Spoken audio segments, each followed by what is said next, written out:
विधि करते हुए कि महाराज श्री जानिए जैन धर्म के मर्म में आज अगले व्याख्यान पर आप अपने अमृतमयी देशना से हम सबको कृतार्थ करें। परम पूज्य महाराज श्री नमोस्तु महाराज जी, नमोस्तु महाराज जी, नमोस्तु। ओम नमः शिवाय। जय बोलो अहिंसा परमो धर्म की। परम पूज्य आचार्य गुरुवर श्री विद्यासागर जी महाराज की। परम पूज्य मुनि श्री 160 प्रमाण सागर जी महाराज की। परम पूज्य मुनि श्री 160 विराट सागर जी महाराज की। हमारे शरीर में जब कभी कोई बीमारी होती है तो वैद्य हकीम डॉक्टर से उसका इलाज कराया जाता है, औषधि लेते हैं, वो चिकित्सा होती है। तन की बीमारी के लिए चिकित्सा है, औषधियाँ हैं, और ये बीमारियाँ सीमित है, इनके इलाज भी काफ़ी कुछ उपलब्ध है। लेकिन तन की बीमारी के अलावा एक दूसरी बीमारी है जो मन और चेतन के स्तर की है। ये बीमारी बहुत पुरानी है। तन की बीमारी तो थोड़े दिनों की होती है, मन की बीमारी जन्म जन्मांतरों से हमारे साथ जुड़ी हुई है। और मन की इस बीमारी के लिए भी एक विज्ञान विकसित हुआ, एक चिकित्सा विकसित हुई, जिसे साधना शब्द से जाना जाता है। लोग साधना करते हैं। जब कभी भी साधना शब्द हमारे कानों में आता है तो लोगों के मानस में एक ऐसे व्यक्ति की छवि उभरती है जो अपने प्रति बड़ा कठोर हो, बड़ी तपस्या करता हो। खासकर जब जैन साधक की बात आती है तब तो और ज़्यादा यह दिखता है कि जैन धर्म बड़ा कठोर धर्म है, आत्म पीड़क धर्म है, अपने आप को कष्ट देने का नाम जैन धर्म है। निश्चित तौर पर ऐसी अनुभूति या अवधारणा केवल उन लोगों की होती है जिन्होंने जैन धर्म को ठीक ढंग से जाना नहीं और जैन साधना का अच्छे तरीके से अभ्यास नहीं किया। बंधुओं, साधना एक चिकित्सा है, और बहुत बड़ी चिकित्सा और जरूरी चिकित्सा। शरीर में बीमारी हो, उसकी चिकित्सा न की जाए तो मनुष्य का एक जीवन भर जाता है, ज़्यादा से ज़्यादा। लेकिन आत्मा की बीमारी का अगर निदान करके चिकित्सा न की जाए तो जन्म जन्मांतरों तक कष्ट भोगने पड़ते हैं। ये हमारी बीमारी है, आध्यात्मिक बीमारी, आधि भौतिक बीमारी। वो बीमारी क्या है?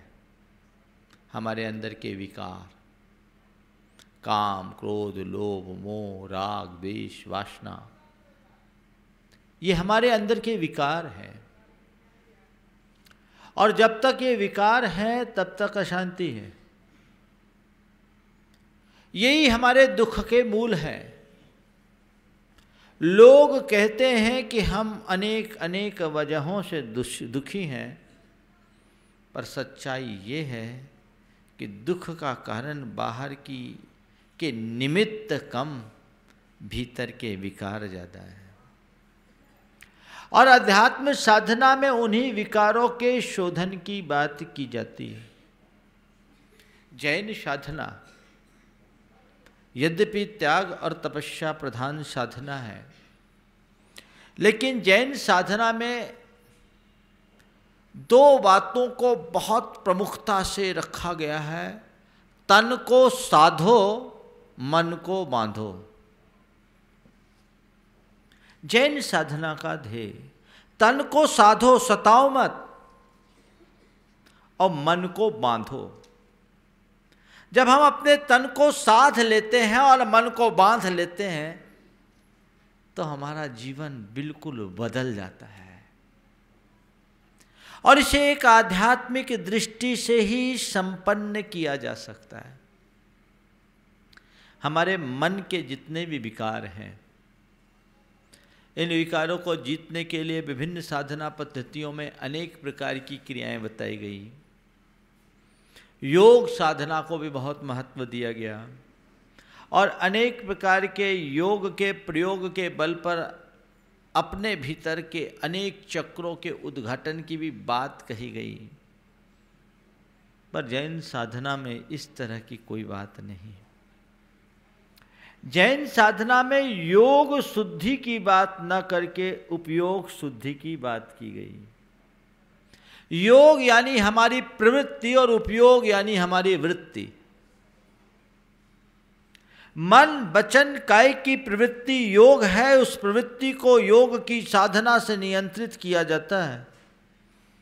पर जैन साधना कहती है अगर वृत्ति नियंत्रित हो गई तो प्रवृत्ति को नियंत्रित करने की जरूरत ही नहीं। अपने अंदर की वृत्ति को नियंत्रित करो, और उस वृत्ति के नियंत्रण के लिए हमारे यहां अनेक उपाय बताए गए हैं। आज का हमारा विषय है जैन साधना और मनोविज्ञान। हम जानते हैं कि मनोविज्ञान के अनुसार मनुष्य अपने मूल वृत्तियों में निखार ला सकता है, और वहाँ 4 चीज़ें बताई गई है: दमन, सब्लिमेशन, विलयन, शोधन और मार्गांतरीकरण। तो ये 4 प्रकार की वृत्तियां मनोविज्ञान ने एक व्यक्ति की वृत्ति को, ये 4 प्रकार की स्थितियां आपने एक व्यक्ति की वृत्ति को निखारने के लिए बताई। जैन साधना में भी कुछ इसी तरह का मार्गदर्शन है। मैं अपनी बात को आगे बढ़ाऊं उससे पहले एक बात समझ लें कि जैन साधना कभी भी अपने आप को दंडित करने या सताने की बात नहीं करता, बल्कि जैन साधना में ये कहा गया है, जैनागम में ये कहा गया है कि स्व को या पर को पीड़ा देने वाला पापी है, उसे अशाता वेदनी का बंध होता है। स्व को सताओ तो और पर को सताओ तो धर्म सताने का नाम नहीं है, धर्म साधने का नाम है। सहन करना सीखो। और दूसरी बात, जैन साधना में ये बात स्पष्टतया कही गई है कि तद्व्रत माचरितव्यम यत्र न संशय तुला मारोहति शरीर मनसी। उसी व्रत का आचरण करिए जिससे शरीर और मन दोलायमान न हो। शक्तितः त्याग और शक्तितः तप की बात कही है। शक्ति को छिपाना नहीं और शक्ति का उल्लंघन नहीं करना। हाँ, ये बात सही है कि जैन साधना ये कहती है कि तुम अपने क्रमिक अभ्यास के बल पर अपनी आत्म शक्तियों का पूर्ण उद्घाटन कर सकते हो, और जिस क्षण तुम्हारी आध्यात्मिक शक्ति पूरी तरह जागृत हो जाए उसी क्षण तुम परमात्मा बन सकते हो।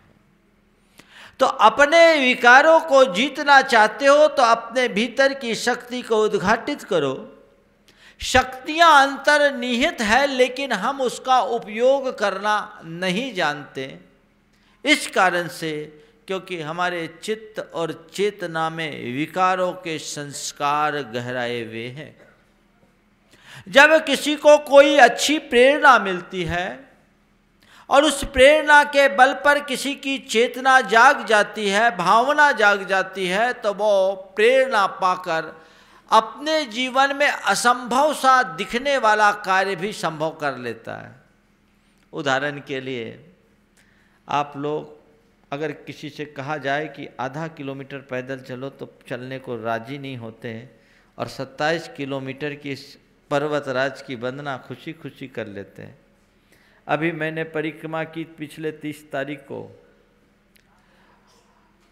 85 साल 87 साल के बुजुर्गों ने भी कितने उत्साह और उमंग के साथ इतनी बड़ी परिक्रमा कर ली। ये किसके बदौलत? इसका मतलब क्या है?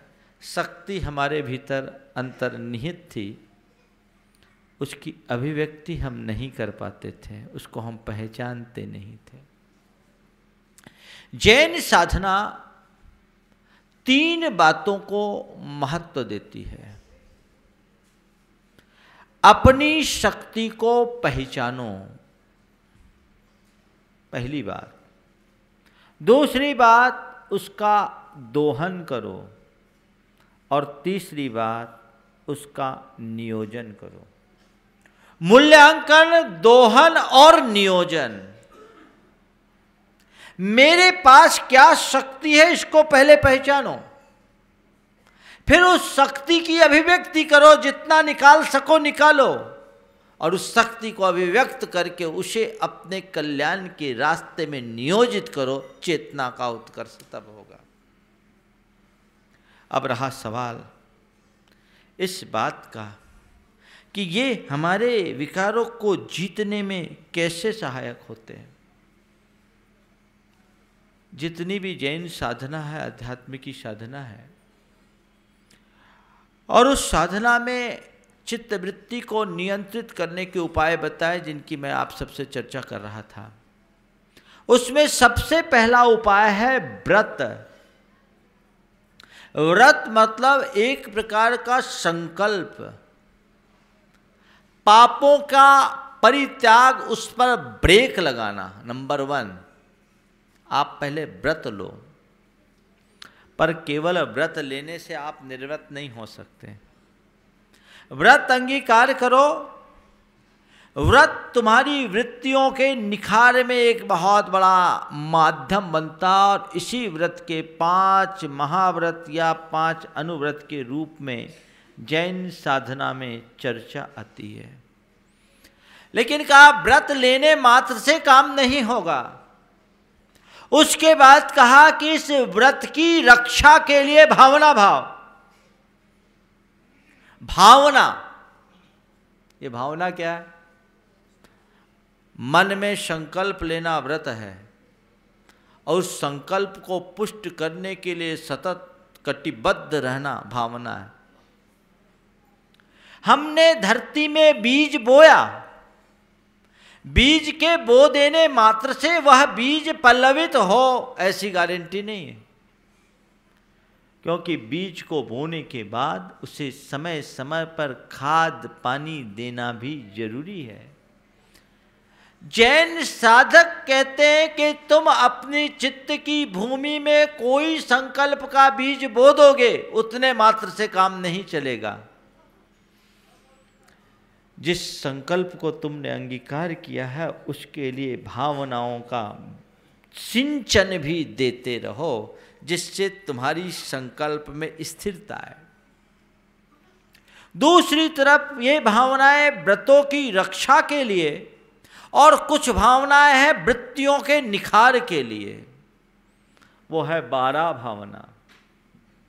हर व्रत की रक्षा के लिए 5-5 भावनाएं बताई, वृत्तियों के निखार के लिए 12 भावनाएं बताई, अनित्य, अशरण आदि। ये जो बातें बताई, जब मैंने इसकी गहराई में देखा, और एक तीसरी भावना है आत्मा में डूबने के लिए शुद्धात्मा की भावना।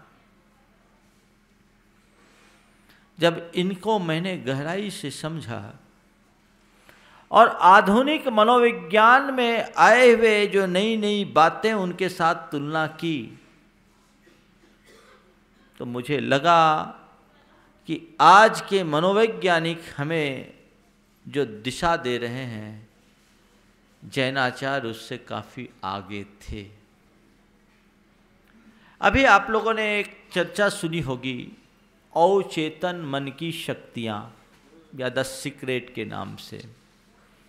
पूरे विश्व में ये बहुत चर्चित है, और कुछ लोगों ने एक सिद्धांत विकसित किया, लॉ ऑफ अट्रैक्शन, और वो कहते हैं थॉट्स बिकम्स थिंग्स। आप जो सोचोगे वो पाओगे। और इस सिद्धांत का बखान करने वाले लोग आत्मा को, लोगों को कई प्रकार से बताते हैं। कुछ लोग सब्जबाग भी दिखाते हैं कि आप जो चाहो वो पा सकते हो, बशर्ते केवल चाहते रहो, चाहते रहो, चाहते रहो।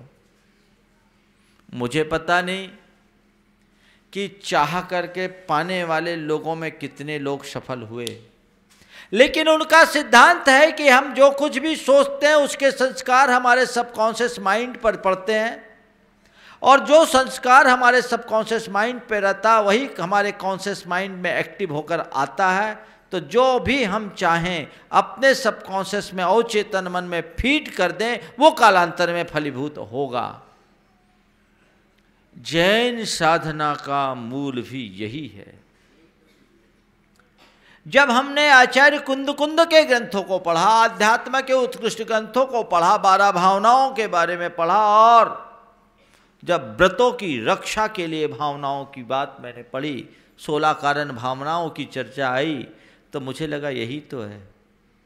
इसका मतलब जैन साधना कहती है कि तुम्हें जो चाहिए, तुम जो होना चाहते हो, उसकी भावना भाव, बार बार बार बार विचार करो, मुहुर मुहुर चिंतन करो, पुनः पुनः विचार करो, बस वही वही वही वही सोचते रहो।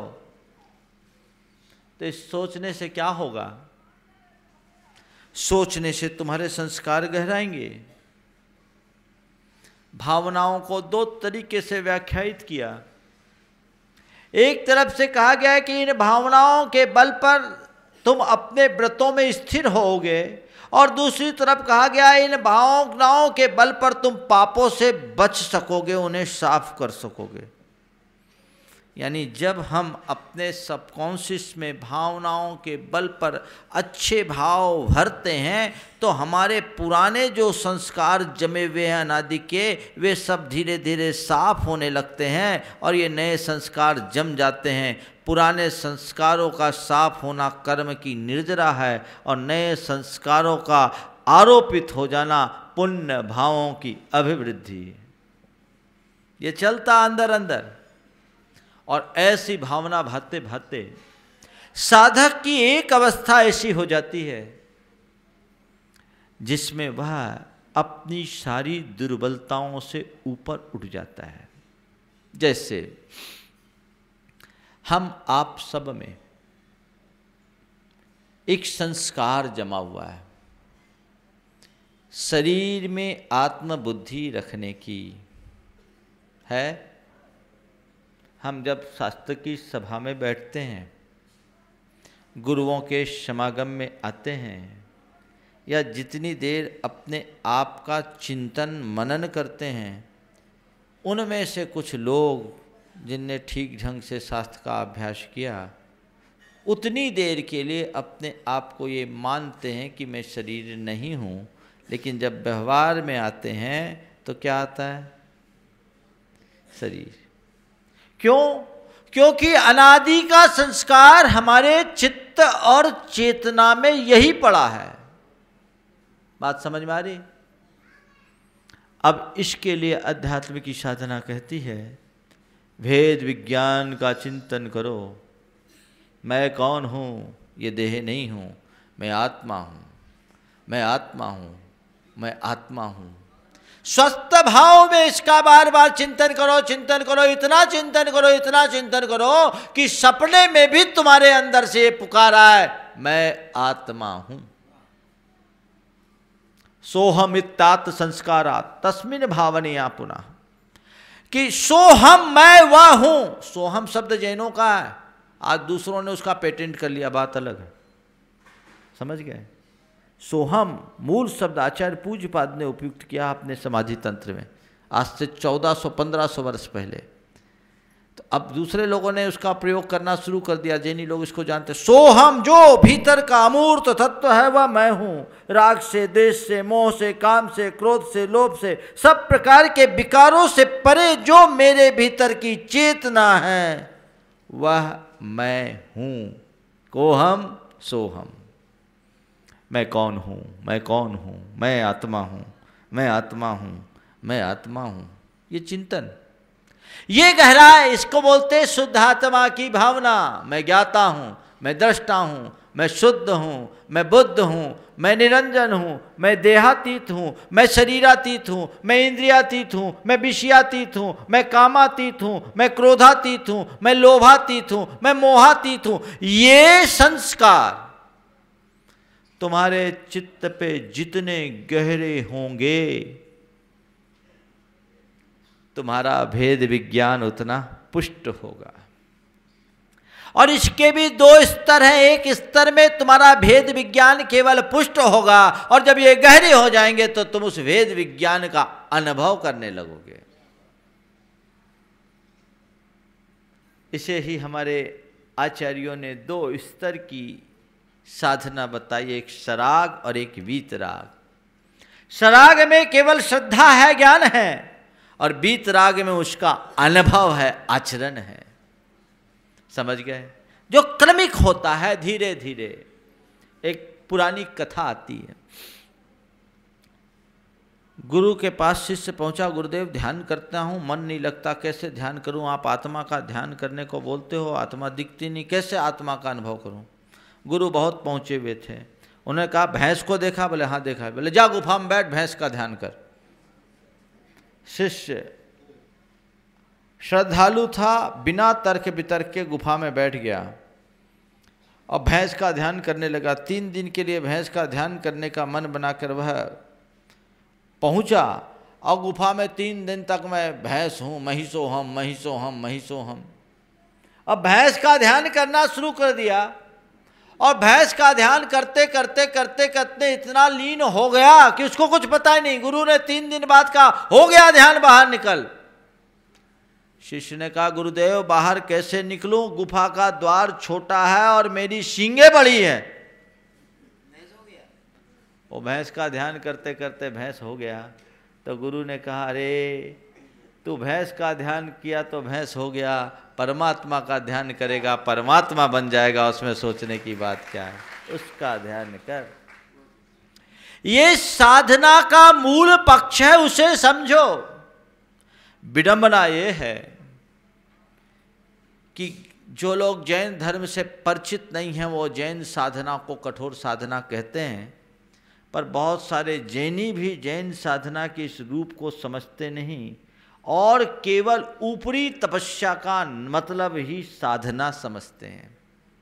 नहीं, साधना के मूल रूप को समझो। जो साधना आत्मस्पर्शी होती है वही प्राणवान होती है, बाकी तो शरीर को सुखाने की क्रिया मात्र है। आत्मस्पर्शी साधना आत्मदृष्टि संपन्न हुए बिना संभव ही नहीं है। तो वो आप उसको छुओ। इसके लिए बहुत ज़्यादा ध्यान की जरूरत नहीं है, केवल सावधान होने की जरूरत है, सजग होने की जरूरत है, सक्रिय होने की जरूरत है। आप गुरु के मुख से सुन लो, शास्त्र के वचन से पढ़ लो, और जो हैं उस पर विश्वास करके बार बार बार बार उसका विचार करो।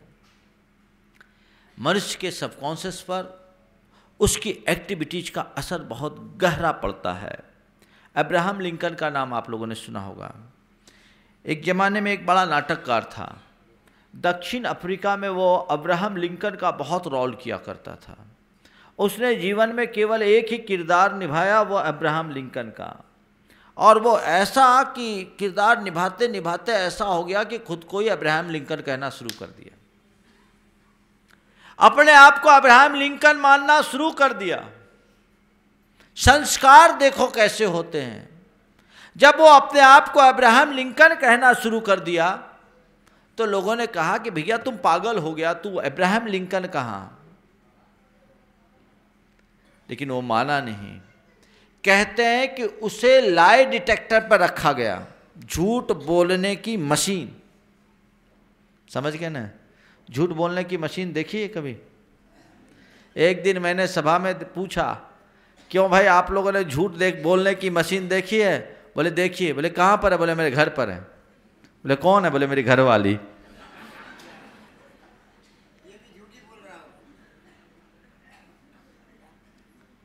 अब क्या? उसे लाई डिटेक्टर पर रखा गया,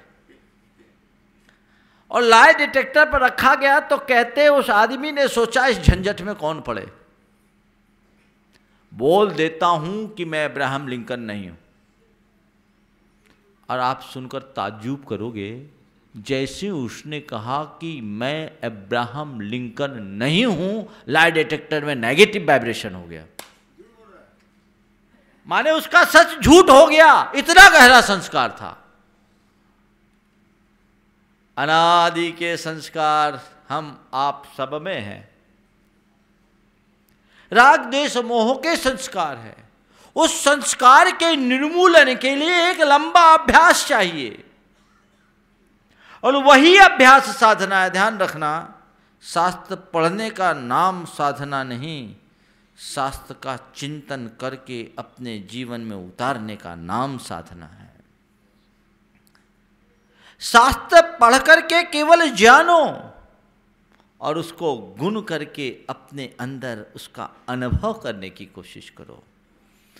मैं मानता हूँ बहुत ज़्यादा शास्त्र पढ़ने से बहुत ज्ञान हो, ऐसी बात नहीं है। बस थोड़ा भी जान ले और व्यक्ति सावधान हो तो उसका कल्याण पक्के तौर पर हो जाता है। तो ये प्रक्रिया है जैन साधना की। ध्यान की भी बड़ी भूमिका है, लेकिन जैन साधना में हठयोग ध्यान को महत्व नहीं दिया गया। मैंने आपसे पहला एक वाक्य कहा था कि योग शुद्धि यानी प्रवृत्ति की शुद्धि और उपयोग शुद्धि यानी वृत्ति की शुद्धि। जैन साधना वृत्ति की शुद्धि की बात करता है, प्रवृत्ति तो अपने आप शुद्ध हो जाएगी।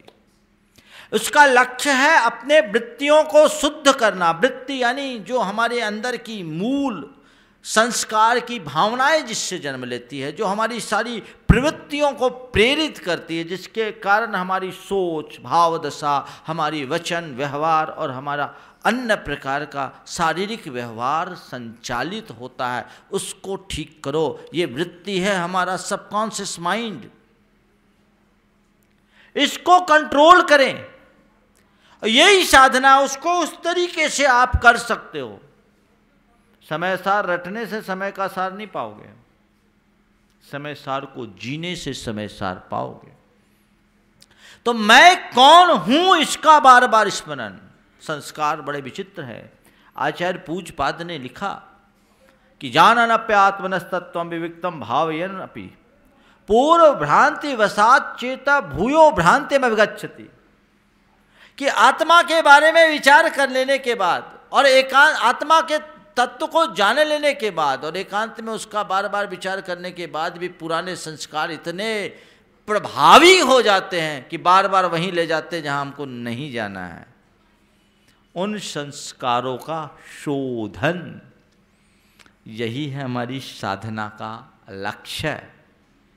जो हम जितना जितना संपर्क छोड़ते हैं और आत्म केंद्रित होते हैं, उतनी उतनी निखरती है, और इसी साधना के बल पर जीवन का कल्याण हो सकता है। तो जो मैंने आज आप सबसे बात की, जैन साधना भावना योग पर निर्भर है, और जिसे आज के ये मनोवैज्ञानिक कह रहे हैं जैन साधना बिल्कुल ठीक उसी दिशा में है। हमारी साधना का लक्ष्य आत्मा की प्राप्ति है, इसलिए हमारे संतों ने केवल आत्मा को केंद्रित कर उसे पाने का मार्ग बताया। पश्चिम के लोग पैसे के पीछे पागल हैं, इसलिए वे सीक्रेट और सब पावर ऑफ सबकॉन्शियस माइंड के माध्यम से केवल लोगों को पदार्थ का अंबार पाने के लिए प्रेरित करते हैं। उसमें कोई सार नहीं, उसे उनने छोड़ दिया। इधर देखो, इधर मुड़ो, अपनी ओर, बहुत फर्क पड़ेगा।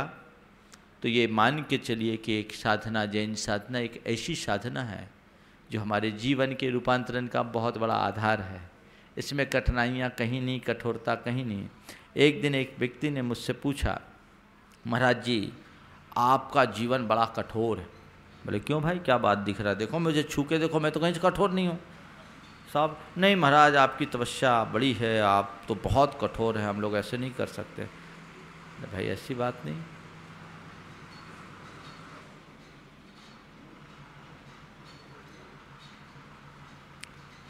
बोला आपका जीवन बड़ा कठोर है। हम बोले कठोर क्या है ये बताओ।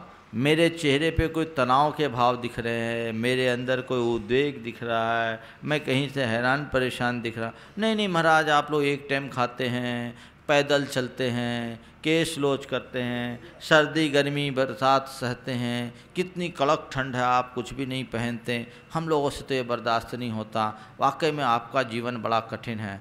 हम बोले भैया हम इतना सब कुछ करते हैं उसके बाद भी प्रसन्न रहते हैं और तुम ऊपर से नीचे तक लदे रहो फिर भी रोते रहते हो। अब बताओ रोने वाले का जीवन कठोर है कि प्रसन्न रहने वाले का जीवन कठोर है? तय आपको करना है।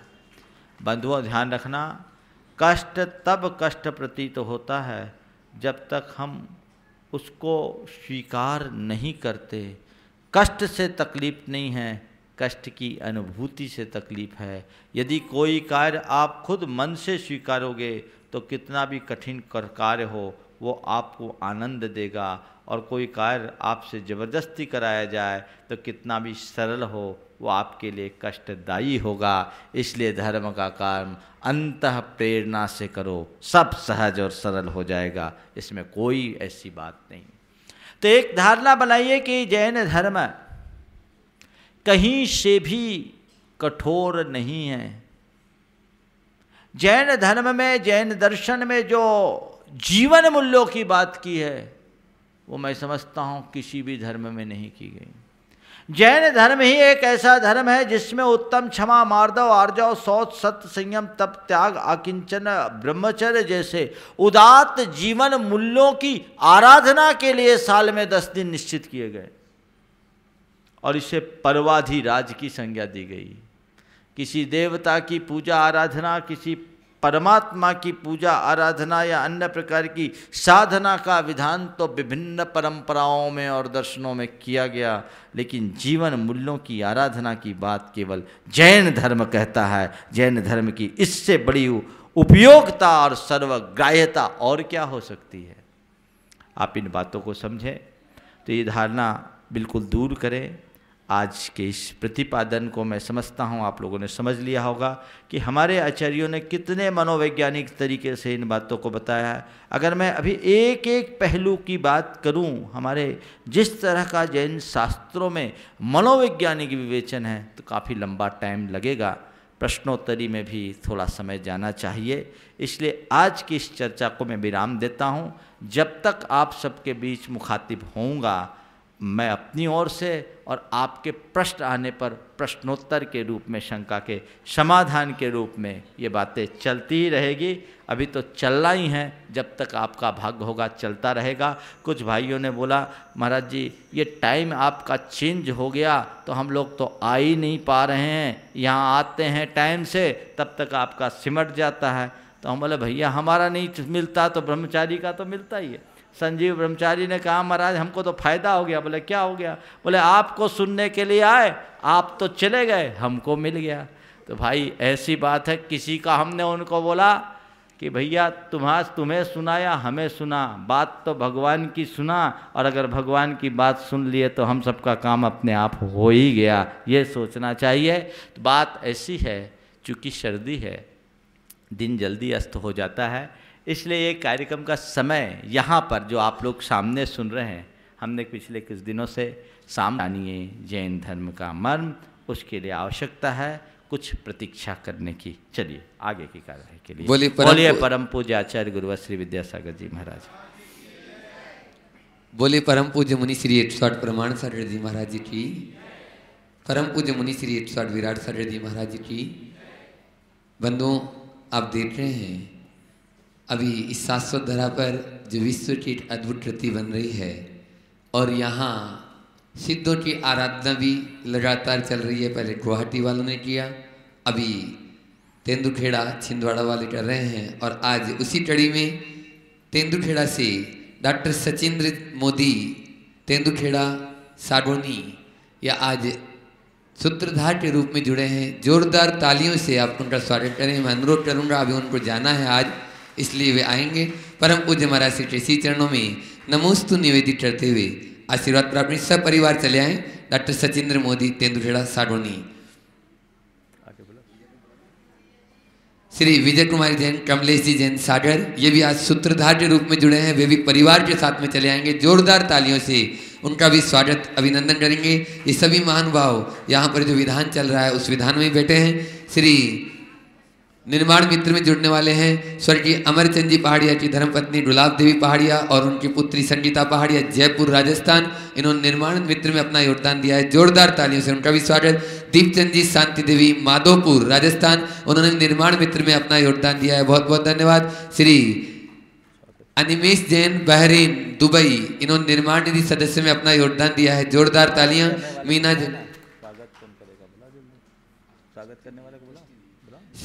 श्रीमती डॉक्टर आशा जैन जबलपुर राजी जो संरक्षक है गुणायतन की आए और आज जो सूत्रधार के रूप में जुड़े हैं दोनों परिवार को स्मृति चिन्ह देते हुए उनका स्वागत अभिनंदन करेंगे। श्री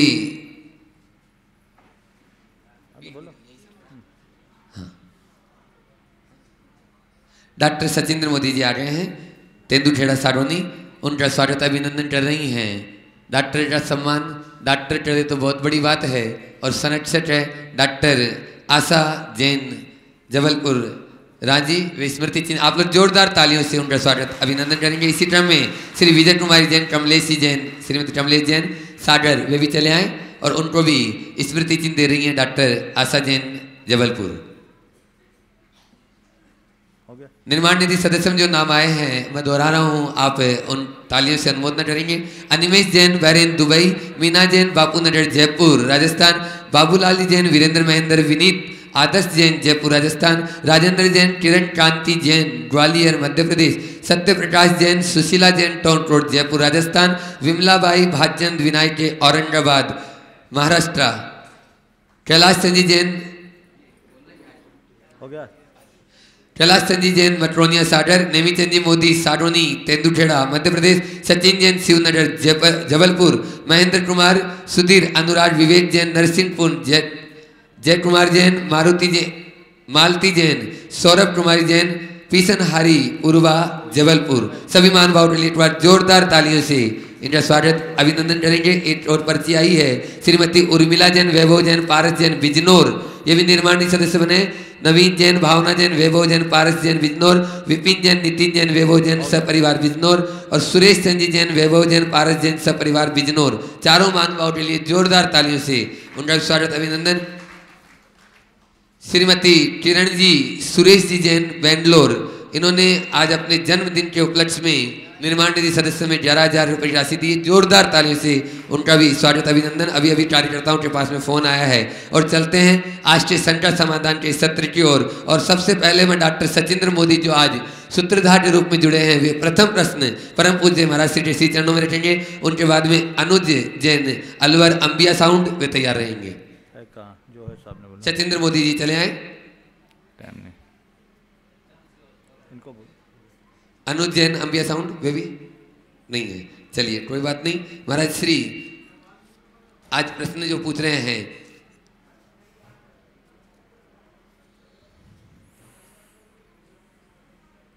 क्या नवग्रह मंदिर में अभिषेक करना अर्घ्य चढ़ाना मिथ्यात्व है? सुरभि जैन टीकमगढ़। नवग्रह मंदिर तो भगवान का मंदिर है, उसमें पूजा अर्चा करने में मिथ्यात्व नहीं है, लेकिन भगवान के मंदिर को नवग्रह मंदिर मत करो, जिन मंदिर कहो। और भगवान के मंदिर में ग्रह निवारणार्थ मत जाओ, कर्म निवारणार्थ जाओ, तब अपना काम बनेगा, अन्यथा गड़बड़ हो जाएगा। चलिए। प्रवीण स्वदेशी अभिलाषा स्वदेशी तेंदुखेड़ा चले हैं।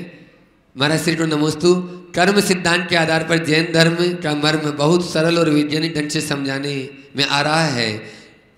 कर्म सिद्धांत तो ये जैन अजैन सभी के लिए कॉमन है। कुछ रुचि रखने वाले लोग सुनना चाहते हैं, क्या हमें इसकी डाटा उपलब्ध हो सकती है? डॉक्टर पद्माकर सवालवे अमरावती महाराष्ट्र। ये डाटा महाराज थोड़ी देंगे, महाराज तो दे दिए। ये प्रश्न है कि निवेदन? ये कमेटी से बात करो, महाराज से क्यों कर रहे हैं? निश्चित आप लोगों के लिए यहाँ है, जैसी मुझे जानकारी है व्यवस्थाएं की गई है, और जैसा YouTube के माध्यम से आप लोगों को उपलब्ध हो रहा है, तो आप YouTube से तो ले ही सकते हैं, बाकी संपर्क करके प्राप्त कर सकते हैं। जल्दी करिए।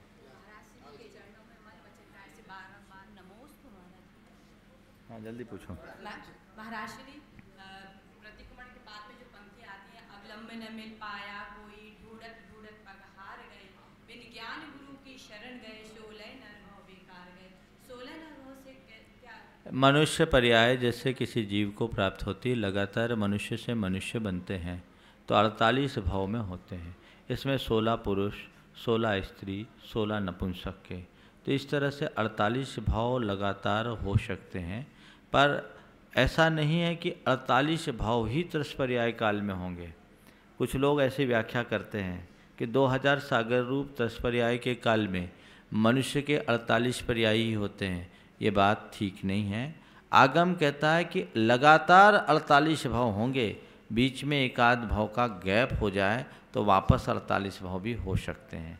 तो ये 16 नरभाव जो बताया है वो इस सेंस में बताया है कि मनुष्य जीवन हमने पाया, पुरुष पर्याय भी प्राप्त कर ली, लेकिन हम फिर भी धर्म से विमुख रहे, विषय कसाय में लीन रहे और जीवन में प्राप्त एक अच्छे अवसर को व्यर्थ गंवा दिया, इसीलिए संसार में अटके हुए। आगे अशोक डंडवाल राजीव से पूछ रहे महाराज जी, पहले सम्यक दर्शन फिर संलेखना या दोनों साथ साथ होते हैं क्या? देखिए, सम्यक दर्शन और संलेखना की जहाँ तक बात है, अब सम्यक दर्शन हम कहाँ से लें? अपने आप को सम्यक दृष्टि की भूमिका में लाकर संलेखना करो। और मैं तो ये कहता हूँ कि अगर कोई व्यक्ति अच्छे तरीके से संलेखना करता है तो मेरा अनुभव तो ये बताता है संलेखना करने वाले का जो हो सो हो, संलेखना देखने वाले को सम्यक दर्शन हो जाता है, उसे भेद विज्ञान का साक्षात रूप दिखता है। इसलिए संलेखना जीवन का एक अनुपम अवसर है और हर व्यक्ति को आचार्य उमा स्वामी की इस उक्ति को चरितार्थ करते हुए मानांत किम संलेखनाम जोशिता अपने जीवन के अंत तक संलेखना का मनोभाव बना करके रखना ही चाहिए, उसी से जीवन का उद्धार होगा। सम्यक सहित संलेखना धारण करने वाले 3 भाव से 8 भाव के भीतर निश्चित रूप से मुक्ति को प्राप्त कर ही लेते हैं। रेणु जैन जयपुर यदि यहाँ उपस्थित हो चले आएंगे। जीवन की वास्तविकता क्या है? सुदन चंद जी जैन शिवपुरी। जीवन की वास्तविकता क्या है? बस हम जी रहे हैं लेकिन जीने लायक नहीं हैं, यही जीवन की वास्तविकता है। मेरी बात समझे आप? जी रहे हैं पर जीने लायक नहीं हैं, यही जीवन की वास्तविकता है। मतलब यही कि हम एक भ्रम में जी रहे हैं, समझ गए? यथार्थ यह है कि हम भ्रम में जी रहे हैं, नश्वर को सत्य मान रहे हैं। जीवन में जो कुछ भी है वो सब नश्वर है और इस नश्वरता को समझकर भीतर के तत्व को पहचान लेने वाला ही जीवन के यथार्थ को प्राप्त कर लेता है। श्रीमती स्नेहला पूर्वा जबलपुर। जल्दी जल्दी जल्दी समय। नमस्ते भगवान, शिवपुरी से। जीवन की वास्तविकता क्या है ये मेरा अभी तो बता दिया, क्या कर रहे थे? चलो आगे चलो। समय पहले से नियोजित करो, टाइम खराब होता है। जो कर्म होमवर्क करके करो। लोग कहते हैं गृहस्थ जीवन में लोग कैसे धर्म कर सकते हैं, तो महाराज जी गृहस्थ धर्म में गृहस्थ रह के धर्म को कैसे स्वीकार किया जाए? बस भगवान ने जो गृहस्थों के लिए उपदेश दिया है उसको अपना लो, गृहस्थ जीवन में टॉप का धर्म हो सकता है। ये कहना कि गृहस्थ जीवन में धर्म नहीं हो सकता, ये बात उचित नहीं है। ऐसा कहना तब सार्थक था जब भगवान ने एक ही धर्म का उपदेश दिया होता। भगवान ने जब 2 धर्म का उपदेश दिया, मुनि धर्म और गृहस्थ धर्म, तो गृहस्थ धर्म तो हो ही सकता है, बशर्ते गृहस्थ रह करके गृहस्थ धर्म को अपनाए। जब गृहस्थ दूसरे कार्यों में ग्रस्त हो जाता है तो अपने धर्म से दूर हो जाता है। गृहस्थ में रहते हुए धर्म तभी कर सकता है जब अपनी निष्ठा गृहस्थोचित क्रियाओं में लगाकर अपने भूमिका के अनुरूप धर्म के अनुपालन में लगाए। हो गया? मूली प्याज लहसुन नहीं खा सकते, क्या इनकी भाजी खा सकते हैं? सृष्टि जैन नसिया। मूली प्याज लहसुन और उसकी भाजी में अंतर है। प्याज लहसुन जमी कंद है, उसकी भाजी सप्रतिष्ठित नहीं है, वो अप्रतिष्ठित है। इसलिए मूली के फल, मूली की भाजी अगर खाते हैं तो वो सप्रतिष्ठित नहीं है, खाने में कोई बुराई नहीं है। चलिए, शंका समाधान का आज का ये सत्र यहीं पर संपन्न होता है। आप लोगों ने बहुत धैर्यपूर्वक सुना और समझा है।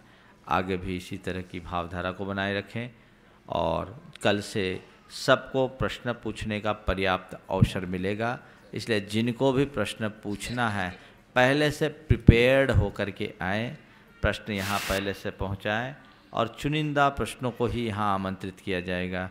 बाहर से भी बहुत सारे लोगों की शिकायत है, यहाँ प्रश्न आते हैं, हमारा नंबर नहीं आता। अब कुछ दिन के लिए जो बीच में ब्रेक लिया है, जैन धर्म के मर्म की बात मैं देखूंगा, जब मुझे अवसर आएगा करूंगा।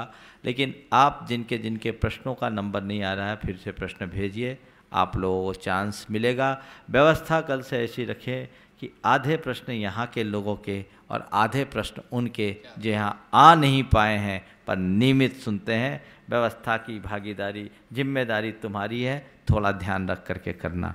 बोलिए परम पूज्य आचार्य गुरुवर श्री विद्यासागर जी महाराज।